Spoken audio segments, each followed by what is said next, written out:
Hello YouTube friends and welcome to my channel. If you're new here, my name is Deidre from Our Upcycled Life and I do lots of thrifting, upcycling, repurposing, and DIY content. Today's video is all about graphic transfer, and this is a different method that I'm going to show you. I've used Mod Podge, I've used polyacrylic sealer, I've used packing tape. They all work fantastic, but this was something that I did a little bit of experimenting with and I wanted to see if it would work, and guess what? It worked fantastic using Ziploc baggies. This is such a cool technique to do some transfers. It's a little bit different than all the other ones, and I'm excited to show you how to do it. Lots of work. Let's get started. Today I'm going to show you a transfer method using sandwich bags or freezer bags. When you're buying them, make sure you have the type that don't have the label on them. I've done photo and graphic transfers with packing tape, with Mod Podge, with polyacrylic. There's so many different methods, but for some reason, this came into my mind the other day. How about we give this a try and see if we can do a graphic transfer with a plastic baggie? Did some testing. You will not believe the results. You're going to need a towel to protect your table and parchment paper. The first transfer that we're going to do is with this graphic. I designed this. It's in my Etsy store if you want to grab it and try this project out for yourself when you've finished watching this video. And we're going to use the big sandwich bag or the freezer bag. You want to cut off the top zippy part. We don't need that for the transfer. And then we're going to cut the bag open so it's one big sheet of plastic. Now we're going to cut the plastic so it's just a little bit bigger than that sheet of paper. Now this technique will only work with a LaserJet printer. It will not work with an inkjet printer. So if you don't have a LaserJet printer, you can always go to your local Staples or stationery store and have them do copies for you. We've got our piece of parchment paper, our printed LaserJet printer, and I'm laying the plastic right on top of that with plastic hanging off both ends. And then we're going to put the parchment paper on top, and then we're going to iron it. I just have a craft iron in my craft room. That's all I use it for. I have it on the highest setting, and you don't want any steam.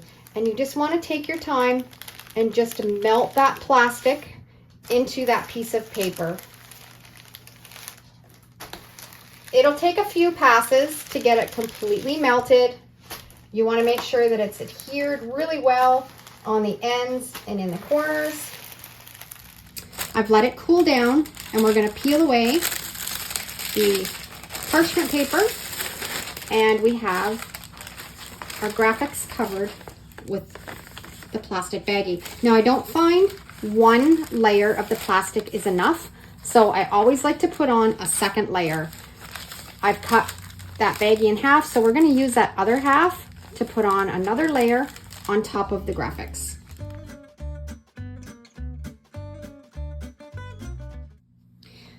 It's all cooled down. We're going to pull away the parchment paper, and we have 2 layers of melted sandwich bags or freezer bags on our graphics. Now I'm going to cut out each of the graphics. Now you want to make sure that you have it adhered really well and double check it.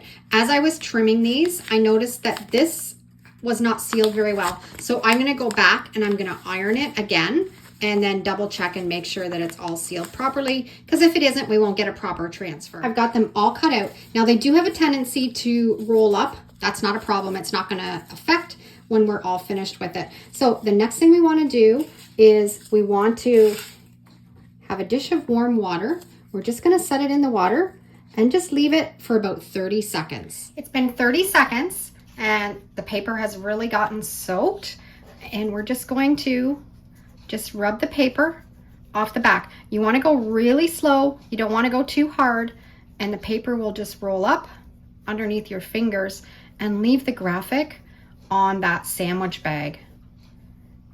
Just go really slow. If you go too fast, you're going to rub off that transfer, so just take your time.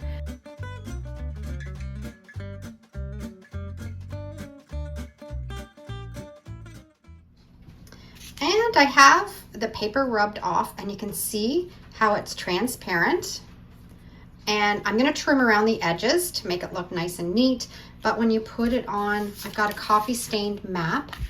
You can see the map through it. So many possibilities with this.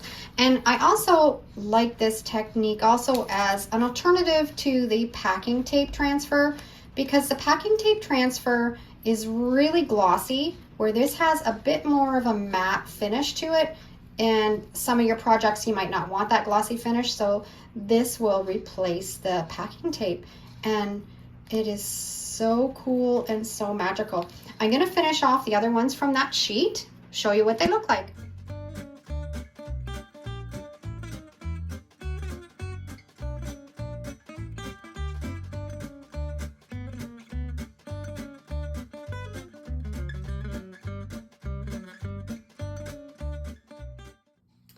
I've got all the paper off. Now, this does leave a bit of a haze.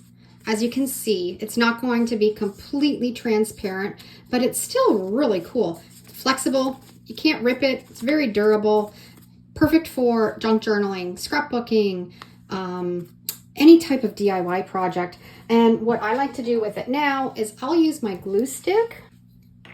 Just put some glue on the back of it, and you can glue it onto your project. I've got my map here, and you can just lay it wherever you want and glue it down. Next, I'm going to show you how you can do it with a page out of an old book. This book was falling apart. I've been using it for my crafting, and I've just ripped out one of the sheets, and we're going to use this sandwich bag.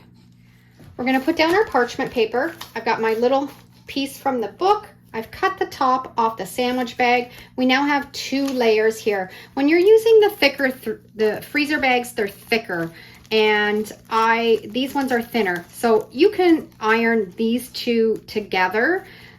The thicker ones I like to do in 2 steps. Do the first layer and then the second layer. We're gonna cut this down a little bit so it's not so big, and then we'll be ready to iron it together.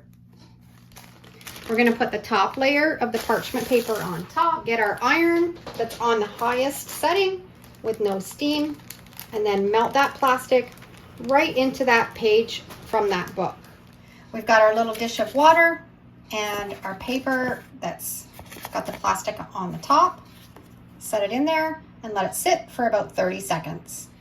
And we're ready to rub off the back. Now this page had words on the front and the back, so this is just going to rub off the words from the back, and we're going to be left with the words on the front.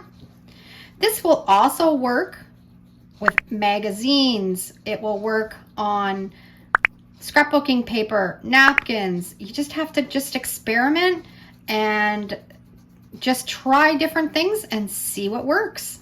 And the book page is all finished, and you can see how it's transparent on top of that scrapbooking paper. Now, where there was a few holes in it, probably where the plastic kind of melted away. That's why it's so important to have 2 layers, because it's just not thick enough. This one probably could have almost had 3 layers of plastic, but it still kind of gives it character, and I love it. I printed this photo off of the Graphic Fairy on my LaserJet printer, and I'm going to show you how it's going to transfer with a sandwich bag.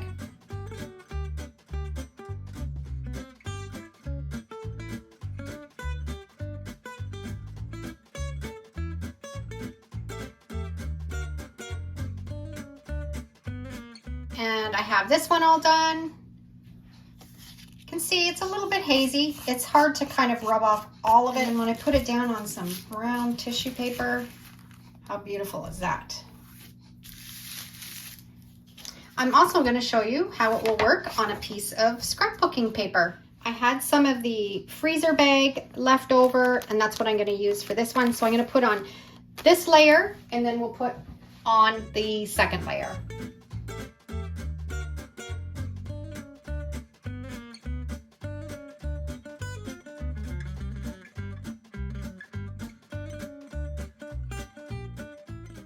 And I have the scrapbook paper all done also. You can see how it's kind of transparent, the pattern of the paper. And look when you put it on some glass. You could make a big sheet of this with a freezer bag, wrap it on a glass bottle, put a candle in it, it'd be just gorgeous. So there's another technique to add into your crafting to-do list. I had a lot of fun experimenting and testing with this technique, and I hope you will too. And if you didn't happen to catch my packing tape transfer hacked video, I'll put a link to that down below in the description. And if you like this kind of DIY content, I'd love for you to like, subscribe, and follow along. Thanks for watching. Have a great day, and we'll see you in the next video. And if you love this video, I'm sure you'll love either of these two. Take care.